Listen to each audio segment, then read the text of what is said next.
Conjugal ang ari-arian kung ang dalawang tao ay legal na ikinasal at hindi dumaan sa anumang pre-nuptial agreement. Pero kung sakaling sila'y maghiwalay, pwede bang masolo ng isang panig ang mapagbebentahang property o ari-arian?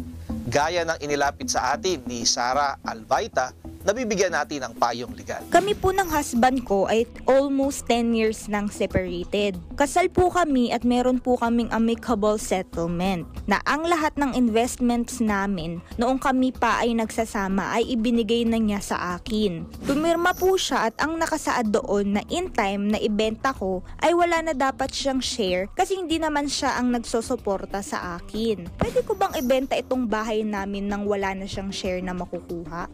Depende po yan sa kung ano ang nakalagay sa pinirmahan ng inyong asawa na waiver of rights o pagwawaksi ng kanyang karapatan sa lupa na inyong conjugal property.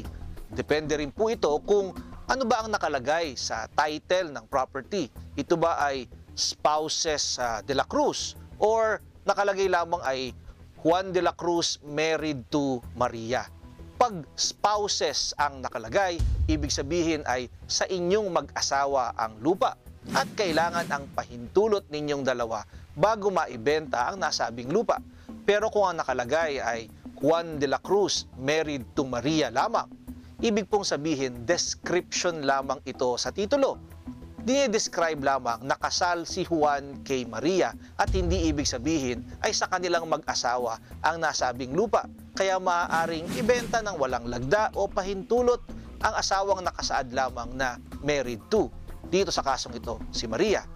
Ayon sa Article 124 ng Family Code, kung ang nakalagay ay spouses, Juan de la Cruz or spouses de la Cruz ang may-ari ng lupa, kapag ibinenta ang lupa o anumang pagmamayari ng mag-asawa na walang pirma o pahintulot ng isa sa kanila, ang nasabing bentahan ay void o walang bisa.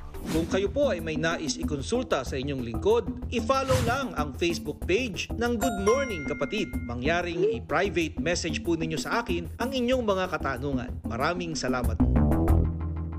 Mga kapatid, Justin Quirino po. Masayang kwentuhan at makapulahang informasyon ang hatid namin tuwing umaga. Kaya mag-subscribe na at mag-follow sa social media pages ng News 5.